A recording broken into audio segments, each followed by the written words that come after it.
Quero saudar a todos em nome do Senhor Jesus, nessa noite, acolhê-los, recebê-los com muita alegria em nome do conselho da nossa igreja. Você que nos visita nessa noite, você que nos assiste pela internet, queremos saudá-lo em nome de Jesus e dizer da nossa expectativa que o nosso Deus se agrade de nós nessa noite, recebendo os louvores, os cânticos, dos quais Ele é digno, e também que Ele se praza em aplicar a sua palavra ao nosso coração. Vamos abri-la na carta de Paulo aos Romanos, capítulo 8, e vamos ler os versos 26 e 27. A intercessão do Espírito Santo. Romanos 8, versos 26 e 27.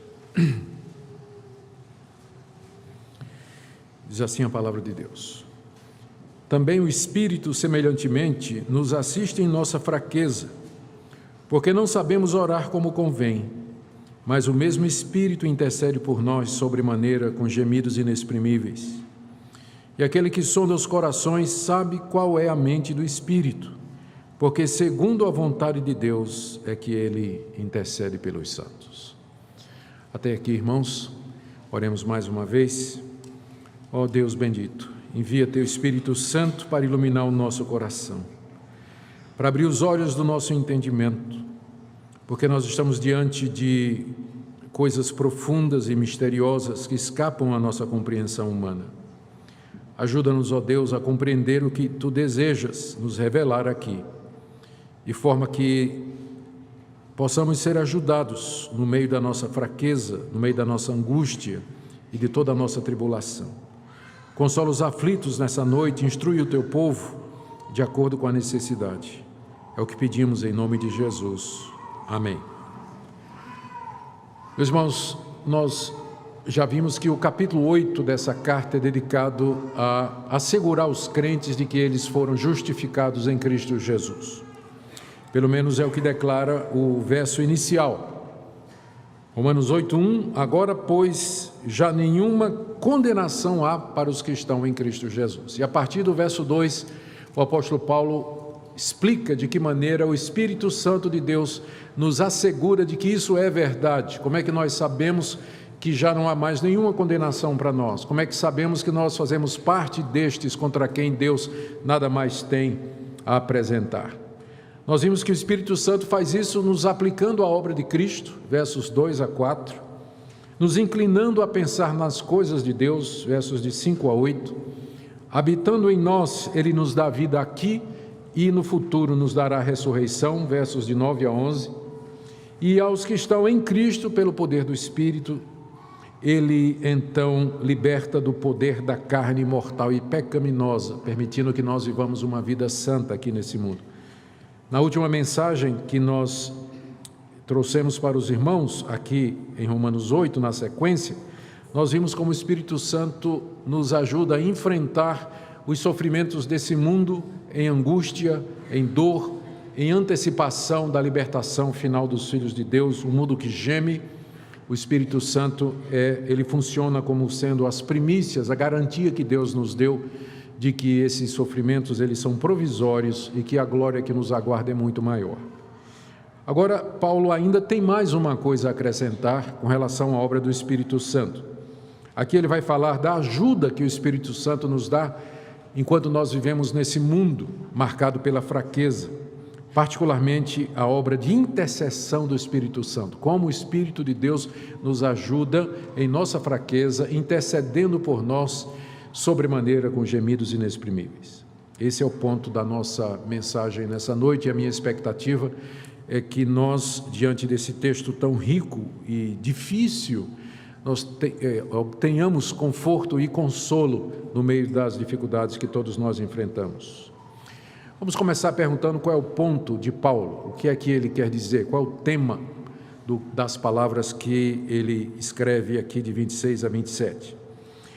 A sequência nos ajuda a entender da seguinte maneira: até aqui, Paulo vinha ajudando, assistindo os crentes em meio às suas tribulações. Paulo, escrevendo essa carta, de alguma maneira os ajuda a enfrentar os sofrimentos desse mundo caído e marcado pela corrupção. Se vocês lembram a última mensagem, Paulo está falando, ele ajuda os cristãos dizendo que a glória vindoura, ela é tão grande que os sofrimentos desse mundo não podem nem se comparar com a grandeza da glória que Deus tem revelado para nós. E que, portanto, nós devemos suportar as aflições desse mundo com esperança, com confiança, sabendo que o que nos espera supera em todos os aspectos os sofrimentos que porventura nós tenhamos agora. Mas, além de Paulo, o Espírito Santo também nos ajuda em nossa fraqueza, porque o que Paulo vem fazendo até agora é ajudar os crentes na sua fraqueza, falando a respeito da obra de Deus, da obra de Cristo, da assistência do Espírito Santo, mas também o Espírito Santo, da mesma forma, semelhantemente, nos ajuda na nossa fraqueza. O verso 26, não é?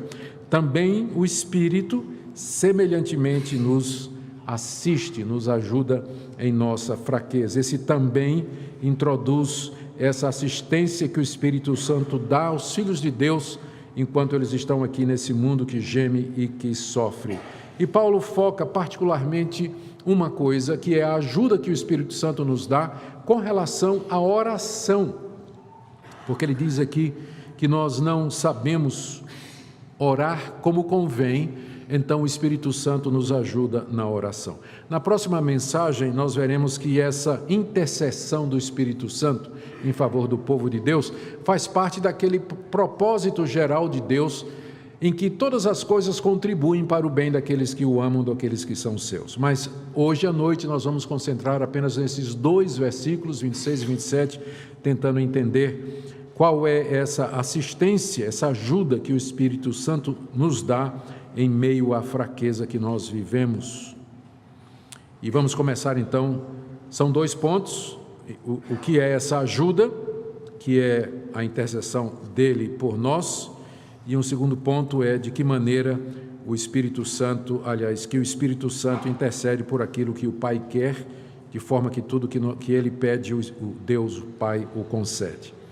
E depois faremos algumas aplicações. Vamos então entender essa intercessão que Paulo menciona aí, no verso 26, que o Espírito Santo intercede por nós sobremaneira com gemidos inexprimíveis. O que é interceder? Interceder é pedir a alguém em favor de uma outra pessoa. E é isso que o Espírito Santo faz diante de Deus Pai. Ele pede a Deus Pai em nosso favor. Ele faz isso por conta da fraqueza em que nós nos encontramos. O Espírito nos assiste em nossa fraqueza. Fraqueza aqui está no singular. Ele não está dizendo nas fraquezas. Tipo as enfermidades, nas doenças ou em todas aquelas fragilidades que são próprias de nós. Mas quando ele diz que o Espírito Santo nos auxilia na nossa fraqueza, fraqueza aqui é o estado em que nós vivemos aqui nesse mundo e que ele descreveu nos versos anteriores. Por exemplo, no verso 22 ele diz: sabemos que toda a criação a um só tempo geme e suporta angústias até agora. Aí no verso 23, não somente ela, mas também nós que temos as primícias do Espírito Santo, igualmente gememos em nosso íntimo. Então, esse estado de fraqueza é o estado em que o mundo se encontra, marcado pelo pecado, debaixo do cativeiro, sob o juízo de Deus, aguardando a consumação e a redenção final da natureza humana e do próprio cosmos. Esse é o estado de fraqueza, descreve bem esse tempo em que nós vivemos antes da vinda de Jesus Cristo, um mundo marcado pelo pecado, debaixo do cativeiro da corrupção, e nós mesmos, como humanidade caída, estamos marcados e limitados pelo pecado. Essa é a fraqueza a que Paulo se refere. E é aqui que o Espírito Santo então vem nos ajudar, e a ajuda que ele nos dá, em particular, é que ele intercede, ele pede a Deus em nosso favor. O que é essa intercessão? Por que ela é necessária? Paulo explica que o Espírito Santo nos ajuda intercedendo por nós, porque nós não sabemos orar como convém. São estas as palavras dele no verso 26. Não sabemos orar como convém. Isso significa 2 coisas: que nós não sabemos o modo conveniente de orar e que nós não sabemos as coisas convenientes a pedir. Então vamos um por um. Nós não sabemos o modo correto de orar. E isso é verdade, todo crente verdadeiro sabe do que é que eu estou falando. Quantas vezes nós sentimos que devíamos orar, que devíamos buscar a Deus, mas nós não sabemos exatamente como, que tipo de argumento eu vou usar com Deus, como é que eu vou me aproximar dele, que tipo de sentimentos eu devo estar sentindo, qual deve ser a disposição mental do meu coração, que coisas eu devo ter em minha mente, ou seja, o como orar, frequentemente nós não sabemos. Mas não é somente o como, provavelmente o que Paulo tem em mente aqui é que nós não sabemos o que pedir. Nós não sabemos o que pedir. Há um sentido que isso aqui é verdade e nós precisamos esclarecer.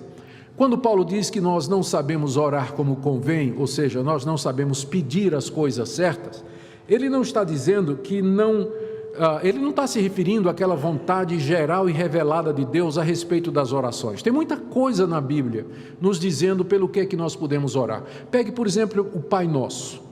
O Pai Nosso, oração ensinada pelo Senhor Jesus, ela contém 6 petições. 3 delas têm a ver com Deus. Santificado seja o teu nome, venha o teu reino, seja feita a tua vontade. E 3 outras têm a ver conosco. Pão nosso de cada dia nos dá hoje, perdoa as nossas dívidas, como nós perdoamos aos nossos devedores, e não nos deixes cair em tentação, mas livra-nos do mal. Então são 3 pedidos com relação a Deus, 3 pedidos com relação ao homem, está revelado na Bíblia. Eu sei então que eu devo orar pela chegada do reino, pela santificação do nome de Deus, para que a vontade dele seja feita, para que eu tenha o pão de cada dia, eu e os outros, para que Deus perdoe os meus pecados e para que ele me livre do mal e de todas as tentações.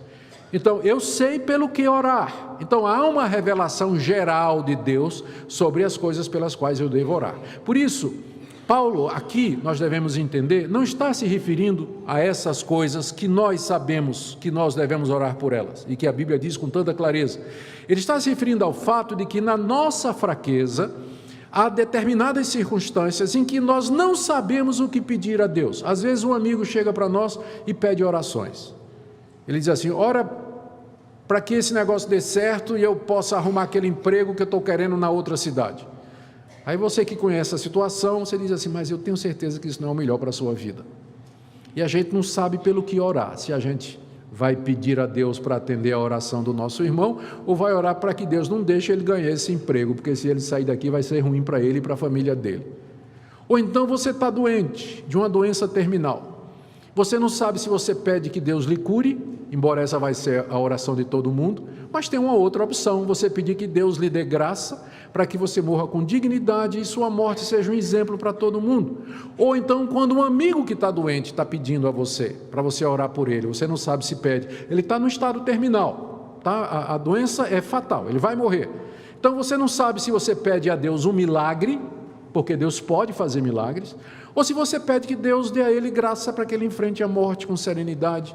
E, enfim, há situações como essa. Um missionário perseguido no Iraque, ele manda pedir orações, você não sabe se você pede que Deus abra uma porta para ele fugir da perseguição, ele está sendo perseguido, ou se você pede que Deus dê a ele coragem para que ele enfrente o pelotão de fuzilamento e morra de maneira digna de um cristão, como um mártir, dando testemunho àquelas pessoas.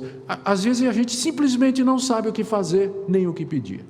Nós somos limitados, não conhecemos todas as circunstâncias, não sabemos qual é o propósito secreto de Deus, não sabemos qual é a vontade de Deus todas as vezes, em todos os casos. Por isso que Paulo diz aqui que nós não sabemos orar como convém. Não sabemos. Com frequência nós nos vemos como o apóstolo Paulo. O apóstolo Paulo, Deus colocou um espinho na carne de Paulo. Qual foi a primeira reação de Paulo? 3 vezes ele orou e pediu a Deus que o libertasse do espinho, mas não era o que Deus queria. Deus não queria livrar Paulo do espinho, mas Deus queria dar outra coisa que era melhor do que a libertação, graça para que Paulo suportasse. Filipenses capítulo 2, o apóstolo Paulo diz que ele está dividido, capítulo 1 na verdade, ele diz que ele está dividido. Por um lado, ele está preso em Roma, está prestes a enfrentar o julgamento de Nero com a possibilidade de ser decapitado e morto. Então ele está diante de um dilema, ele não sabe o que pedir. não sabe orar como convém. É o que ele diz no capítulo 1 de Filipenses. Ele diz que ele está dividido. Por um lado, ele quer morrer, está com Cristo, que é muito melhor. Por outro lado, ele sabe que a igreja precisa dele, pelo que ele vai orar. Então, não poucas vezes nós estamos numa situação dessas, que nós não sabemos orar como convém, não sabemos o que pedir, o que seria melhor em determinadas situações. Calvino diz a seguinte frase, comentando esse versículo: nós somos como cegos quando oramos a Deus, pois ao sentir os nossos problemas ficamos confusos, sem saber distinguir entre o que é bom e o que é proveitoso. Como é que o Espírito Santo nos ajuda então? Ele não nos ajuda dando conhecimento total da situação, ele não nos ajuda tornando a oração mais fácil. Seria muito bom, porque tem dias que não flui, não é? A oração, a gente tenta orar, mas está desfocado, a mente não consegue se focar, não temos vontade de orar, a gente não está sentindo absolutamente nada. Em outros dias é uma maravilha, a mente está focada, flui fácil, as palavras vêm, a gente tem tudo organizadinho, mas em outros dias é mais difícil orar, é quase que a gente tem que se forçar mesmo a orar, porque senão não vem naturalmente.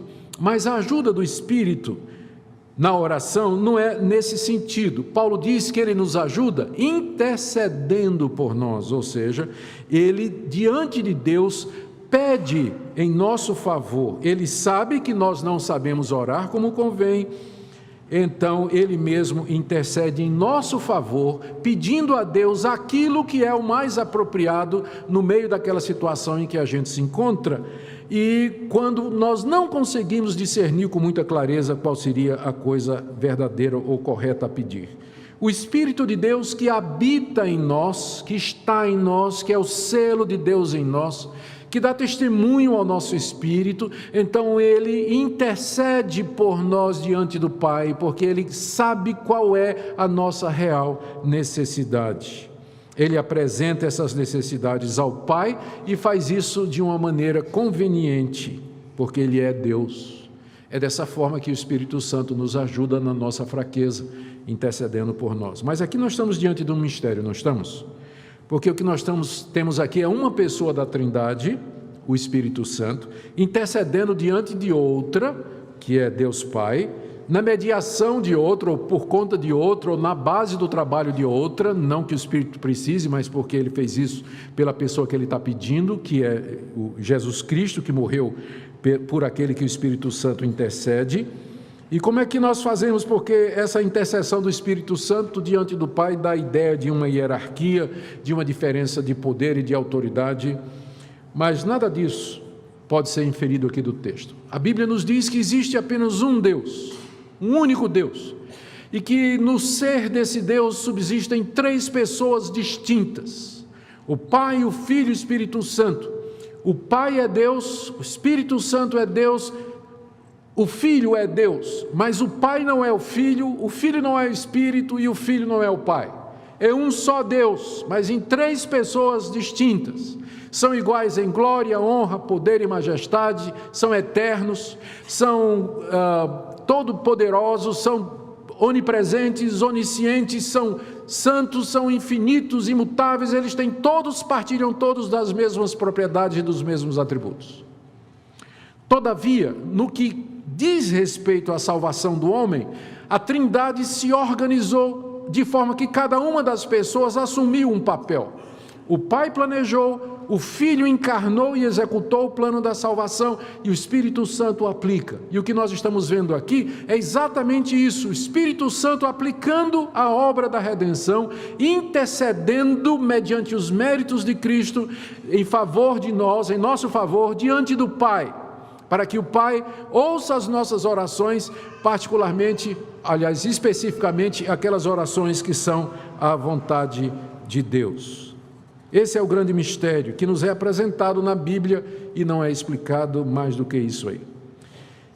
E por falar em mistério, mistério agora também, porque Paulo diz que o Espírito Santo intercede por nós sobremaneira com gemidos inexprimíveis.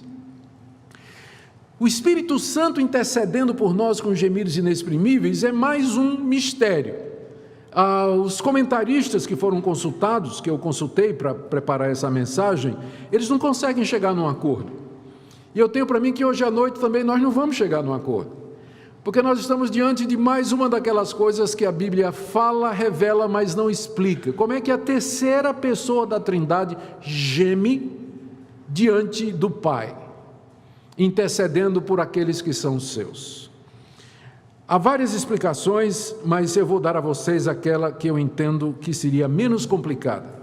O que Paulo está dizendo aqui é mais ou menos o seguinte: o Espírito Santo atua em nosso coração, despertando em nós anseios, desejos de santidade, de fazermos a vontade de Deus, no meio das nossas fraquezas e no meio da nossa angústia, no meio dessa situação.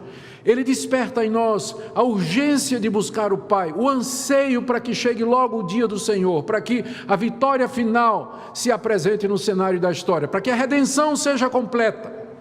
Só que nós nos apresentamos diante de Deus e não sabemos exatamente o que pedir, o que é que representaria mais para a glória de Deus naquela situação em que nós nos encontramos. O Espírito Santo, então, nos estimula e fortalece de forma que, mesmo que a gente não consiga colocar em frases de maneira legítima aquele nosso desejo, nós nos apresentamos diante de Deus como uma criança que tem uma necessidade, que não sabe falar, mas que chega diante da mãe, não é, dizendo, né, falando alguma coisa. A gente sabe que ela quer alguma coisa, a gente sabe que ela tem uma real necessidade, ela tem um anseio, aquela criança, mas ela não sabe falar ainda. Mas a mãe sabe direitinho o que ela está pedindo, a maioria das vezes, né? O que é que a criança está querendo, mesmo que, né, seja só puxar a saia da mãe, né? Saia não, que nenhuma mulher usa mais hoje, a calça da mãe, né? Puxar. E aí, né, balbuciando, é mais ou menos isso. O Espírito estimula os filhos de Deus a se chegarem diante de Deus e se expressarem, mesmo que eles não consigam fazê-lo de uma forma inteligível. Então, esses gemidos inexprimíveis, na verdade, eles são expressões do nosso coração diante de Deus, em oração, fruto da nossa mais profunda ansiedade, incerteza e sofrimento, mas dirigidos e provocados pelo Espírito Santo. Algumas pessoas acham que Paulo está falando aqui do dom de línguas, gemidos inexprimíveis. Eu creio que está muito longe de ser o dom de línguas aqui. O dom de línguas, ele é um dom que é usado para a edificação da igreja no Novo Testamento. Frequentemente não, sempre tem que ser interpretado para que possa estar presente. Se não for interpretado, ele não tem valor nenhum, enquanto que isso aqui é absolutamente outra coisa. Tem nada a ver com interpretação, não é um dom para edificar a igreja, mas é o reflexo da presença do crente quebrantado diante de Deus, que não sabe articular os seus anseios e os seus desejos de uma forma inteligível. Por isso ele geme, e na verdade isso é o Espírito Santo nele. Como é que a gente combina isso, não é? Eu tenho dois exemplos aqui que talvez nos ajudem a entender essa combinação de que esse gemido é o nosso gemido, mas é o gemido do Espírito Santo ao mesmo tempo. O primeiro texto está aqui, ainda no capítulo 8, se a gente voltar um pouquinho, no verso 15, o apóstolo Paulo disse assim: porque não recebestes o espírito de escravidão para viverdes outra vez atemorizados, mas recebestes o espírito de adoção, baseado no qual clamamos, Abba, Pai. Nós recebemos o Espírito Santo, que é o espírito de adoção, ou seja, é aquela garantia que Deus nos dá de que nós somos filhos de Deus. Então, com base no espírito de adoção, que é o Espírito Santo, nós nos dirigimos a Deus como Pai. Mas veja o que diz o verso 16: o próprio Espírito testifica com o nosso espírito que somos filhos de Deus. Aqui você tem o quadro completo. Porque o Espírito Santo diz no meu espírito que eu sou filho de Deus, é que eu me dirijo a Deus e digo Pai. Então você vê que as duas coisas estão juntas. Eu só posso chamar Deus de Pai porque o espírito de adoção testifica dentro de mim: você é filho de Deus. Então eu ouso me aproximar de Deus e chamá-lo de Pai, porque o Espírito produziu em mim essa convicção de que eu sou de fato filho dele e que ele vai me receber como um pai recebe o seu filho. Em Filipenses capítulo 2, de 12 a 13, o apóstolo Paulo diz alguma coisa semelhante. Ele diz aos crentes de Filipos: desenvolvei a vossa salvação com temor e tremor. Verso 12. E aí no verso 13 ele diz: porque Deus é quem efetua em vocês, Deus é quem opera em vocês, tanto querer quanto realizar. As duas coisas. Por um lado, nós temos que desenvolver a nossa salvação. E o que é que isso implica? Que nós queiramos ser salvos, que nós queiramos a santidade, que nós detestemos o pecado, que nós busquemos a santidade, que nós façamos a vontade de Deus. E logo em seguida Paulo diz: mas quem vai fazer tudo isso em vocês é Deus. Deus é quem opera em vós o querer e o realizar. Outra vez essas coisas juntas. Então, com esses versículos em mente, nós podemos voltar lá para Romanos 8, 26 e entender que quando Paulo diz que o Espírito Santo intercede por nós com gemidos inexprimíveis, o que ele está dizendo é que o Espírito Santo de tal maneira atua no nosso coração pela oração, que os gemidos dele se tornam os nossos, e que ou os nossos são os dele, quando nós estamos diante de Deus em angústia, em fraqueza, sabendo que a gente precisa de Deus, mas a gente não sabe nem o que pedir. Mas ali diante do Pai nós estamos, e o Espírito Santo nos auxiliando, no ponto que vem em seguida que eu vou falar, que é o ponto 2, que essa intercessão do Espírito por nós faz com que o Pai atenda às nossas orações. Deixa eu colocar aqui 5 pontos no verso 27 que vão nos ajudar a entender. Primeiro, nós buscamos o Pai em oração. Nós estamos aflitos, gemendo, angustiados, nós não sabemos orar da forma correta, não sabemos como orar, nós não sabemos o que pedir. Ponto 2, o Espírito Santo que habita em nós, ele sabe o que é melhor para nós. Ele sabe o que é que o Pai planejou para nós. Número 3, ele então intercede por isso que o Pai planejou, por isso que o Pai quer. Ele intercede, ele pede ao Pai sobremaneira, de uma maneira intensa, ou nas palavras de Paulo, com gemidos inexprimíveis. E esse sentimento, essa ação do Espírito Santo se revela, se manifesta em nosso coração.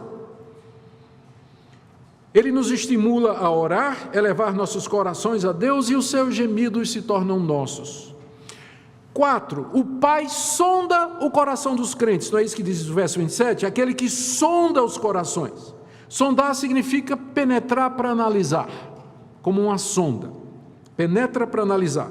Ele penetra nas nossas motivações, ele observa a sinceridade da nossa fé, ele sabe a mente do Espírito, ele sabe o que é que o Espírito Santo está pedindo, exatamente porque ele está pedindo aquilo que o Pai quer que seja pedido. Veja o que diz o verso 27, ele, segundo a vontade de Deus, ou de acordo com aquilo que Deus quer, ele está fazendo essa intercessão. Paulo não diz aqui, é o quinto ponto, mas são todas essas orações são atendidas pelo Pai. Às vezes não parece, né?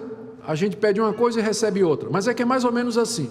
Você está em angústia, você está em desespero, você está clamando ao Pai, né? Você não sabe nem articular direito o que é que você está pedindo, e de repente vem uma resposta completamente diferente. É porque enquanto você pediu uma coisa, o Espírito Santo estava pedindo outra. Adivinha quem Deus vai atender? Porque nem sempre o que nós estamos pedindo é o certo, mas o Espírito de Deus, ele intercede de acordo ou em acordo, consonante à vontade do Pai para nós. Vontade essa que nós vamos ver no próximo domingo, que está no verso 28. Deus quer que todas as coisas cooperem para o bem daqueles que o amam, e o bem aqui é que nós sejamos iguais a Jesus Cristo. O Espírito Santo intercede por aquilo que contribui para isso, e nós nem sempre. Nós estamos às vezes pedindo coisas a Deus que não vão contribuir para que nós sejamos a imagem e semelhança de Jesus Cristo, mas o Espírito intercede por isso, de acordo com a vontade de Deus. Então é certo e é justo dizer que Deus responde todas as orações dos seus filhos, maioria das vezes, ou muito frequentemente, não como eles queriam, mas de acordo com o seu propósito maior, que o Espírito Santo sabe, e que intercede por isso, durante as nossas orações. E de tal maneira que Ele o faz em gemidos inexprimíveis, de uma forma que palavras humanas não podem expressar aquele sentimento, aquele anseio do próprio Espírito Santo pela consumação e pela redenção final. Eu quero terminar com algumas aplicações práticas aqui. Em primeiro lugar, para aquelas pessoas que não oram de maneira nenhuma. É possível alguém se considerar crente evangélico, mas essa pessoa não tem o hábito de orar. Ela acorda de manhã, vai cuidar das suas coisas, fazer o seu café, vai para o seu trabalho, para casa, vai cuidar do próprio lar, outras ocupações, passa o dia e não eleva o coração a Deus. Não busca a Deus, no máximo talvez antes de dormir, porque aprendeu do pai e da mãe, faz uma oraçãozinha, né? Eu quando era menino, antes de dormir, minha mãe me ensinou a orar assim: agora me deito para dormir, guarda-me, ó Deus, em teu amor, se eu morrer sem acordar, recebe minha alma ao Senhor. E eu me lembro que quando eu me desviei da igreja, saí da igreja, eu tinha 15 anos de idade, abandonei a igreja. Ainda assim, no mundo, sem Cristo, antes de dormir, o que é que eu fazia? Agora me deito para dormir. Guarda-me, ó Deus, em teu amor. Então, tem gente que faz isso porque foi ensinado a fazer. Se você não ora, se você não sente o desejo de buscar a Deus em oração todo dia, alguma coisa está errada com sua vida espiritual. Você deveria verificar a genuinidade da sua conversão, a base do seu relacionamento com Deus, porque mesmo que o crente não saiba o que pedir e como pedir, mas ainda assim ele chega diante de Deus com gemido. Se ele não sabe falar, ele vai gemer, mas diante de Deus ele vem. Então, se você não ora, aliás, se você nem geme diante de Deus, então alguma coisa está errada no seu cristianismo. Talvez não seja cristianismo verdadeiro, seja só religiosidade, que não salva ninguém, e que escurece os olhos, engana o coração, e encaminha a pessoa para a condenação eterna. Minha segunda palavra é para aqueles que estão aqui essa noite, e que querem orar, gostam de orar, sabem que precisam orar, mas eles não sabem como fazer e nem pelo que pedir. As boas notícias estão aqui, não estão? Primeiro, você não precisa saber a vontade de Deus para orar. Você não precisa saber a vontade de Deus sempre e todas as vezes para que você possa orar. Segundo, a eficácia da sua oração não depende de você pedir exatamente aquilo que está de acordo com a vontade de Deus. Algum tempo atrás, muitos anos atrás, eu li um livro que se tornou muito famoso, foi traduzido no Brasil, milhões de cópias, foi traduzido em muitas línguas, escrito pelo então pastor Paul Yonggi-Cho, da Coreia. O nome dele agora é Davi Yonggi-Cho. O nome do livro é A Quarta Dimensão. Ele está falando da oração. E no livro ele diz que Deus responde às orações, que você quando for orar, né, o livro é um livro sobre confissão positiva. Ele diz que a oração vai ser respondida de acordo com o que você pedir para Deus. Então, por isso, você tem que pedir com muita exatidão. Tipo assim, se você diz assim: Deus, eu preciso de uma casa. Se você não disser quantos quartos são, em que cidade é, Deus vai te dar um casebre na China, porque você não pediu. Não pediu. Então, quando você for orar por uma esposa, aí você diz: olha, eu quero uma funcionária pública de olhos azuis, né, de preferência que nasceu em Goiânia, que gosta de piqui, para poder dar certo casamento e tal. Você vai pedir essas coisas assim, porque senão Deus de repente vai te dar exatamente o contrário, vai te dar uma arminiana que detesta piqui. Eu me lembro inclusive de um exemplo que o Paul Yonggi-Cho colocava nesse livro. Ele diz assim, de um menino, de um rapaz, que ele pediu a Deus uma bicicleta vermelha de 5 marchas. Aí Deus deu uma bicicleta vermelha de 5 marchas. Porque se você não pedir exatamente de acordo com a vontade de Deus, Deus não vai lhe dar. Mas é exatamente o contrário do que o apóstolo Paulo está dizendo aqui. Paulo está dizendo aqui que com frequência a gente não sabe o que pedir, porque a gente não sabe o que é melhor. É por isso que o Espírito Santo vem em nosso auxílio. E Ele intercede por nós, e Deus que sonda os corações, Ele sabe qual é a intenção do Espírito, porque o Espírito Santo pede de acordo com a vontade de Deus, por isso Deus atende. Isso aqui está colocado aqui para encorajar você a orar, Em vez de você dizendo assim, mas eu não sei o que pedir, eu não sei como me expressar, eu não sei nem como articular meus pensamentos diante de Deus, isso não é empecilho para que você ore. Se você não sabe orar, então gema diante dele, e ele vai entender, ele vai saber como uma mãe entende uma criança que não sabe falar e que está pedindo alguma coisa. Então essa passagem está aqui para estimular todos nós a orarmos e também para nos deixar sem desculpa, se nós não tivermos uma vida de oração. Então, querido, lembre-se que o Espírito Santo está orando por você. Não é uma bênção que ele não está orando contra você? Ele está intercedendo por você. Quando você cai, ele não vai contra você. Pai, manda um raio em cima desse miserável. É a 10ª vez hoje. Ele não intercede contra você, ele intercede a seu favor. Quando você está perplexo, quando você está desanimado, quando você está caído, quando você está abatido, quando você está em angústia, quando você está incerto, ele está intercedendo em seu favor. Mais um motivo para você orar sempre, orar o dia todo dia em espírito de oração, buscando ao Pai. Quando você não souber articular pelo que pedir, gema diante dele. Gema diante dele. E por último, aqueles que com frequência ficam desanimados porque acham que Deus não respondeu às suas orações. São muitos crentes que são desanimados. Conheço vários que eu pergunto a respeito da vida de oração, ele diz, pastor, eu não tenho muito ânimo não para orar, porque eu não me lembro a última vez que Deus respondeu a oração minha. Eu não me lembro a última vez que Deus respondeu a oração minha. Queridos, a verdade é que Deus responde todas as orações dos seus filhos. É impossível que Deus não responda. Primeiro, você tem o Espírito Santo em você, intercedendo por você e pedindo as coisas certas. Segundo, você tem um defensor diante do Pai, que é Jesus Cristo, o justo, que também intercede por você. Como Deus não ouviria o próprio Deus? Como ele não faria isso? A questão é que, com frequência, você pede o que você não sabe. Você quer aquilo que não convém. Mas o Espírito que habita em você e que conhece a mente do Pai, ele pede a coisa certa. De maneira que a oração, você pode fazer a oração de um jeito, mas ela chega no Pai de outro. E o Pai vai responder aquela que chega nele. É como uma criança que vem da escola, doido para abraçar o papai, entra em casa e, passando pelo jardim, ele diz, vou fazer um buquê de flores para papai.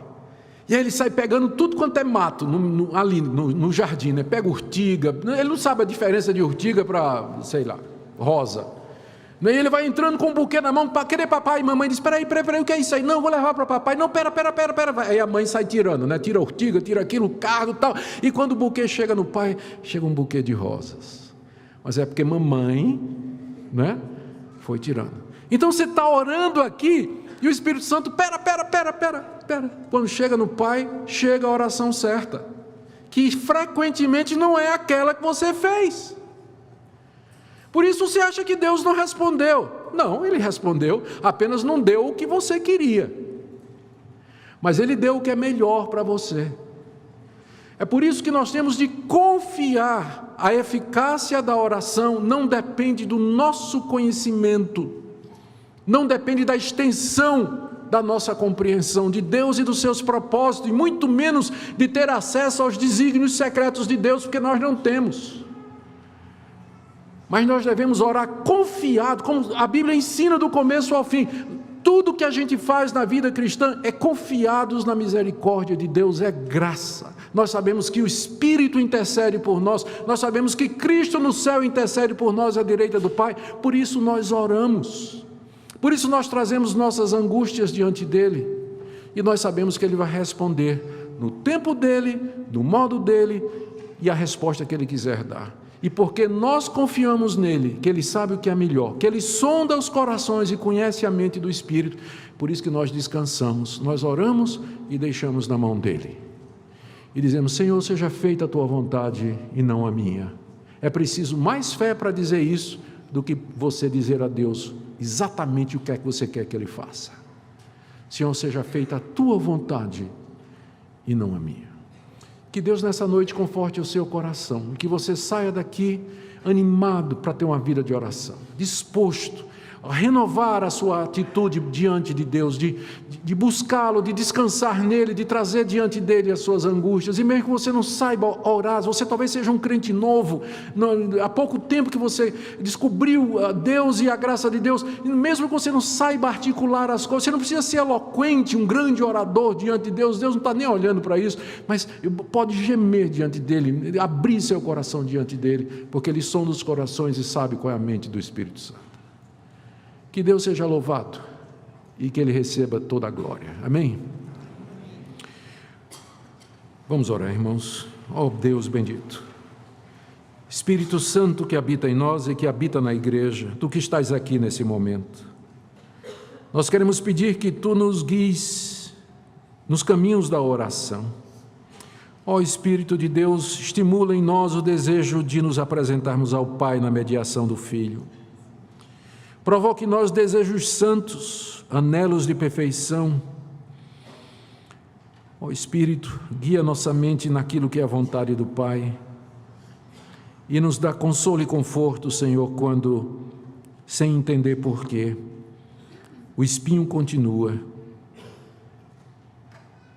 e porque a graça vem no lugar da libertação.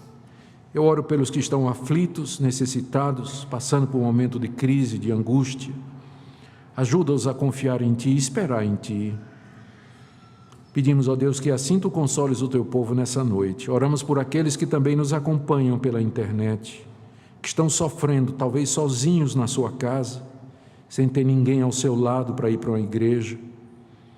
Aquela mãe solitária, aquele rapaz que está sozinho. Tu conheces a situação de cada um, consola os corações, é o que nós te pedimos em nome de Jesus. Amém.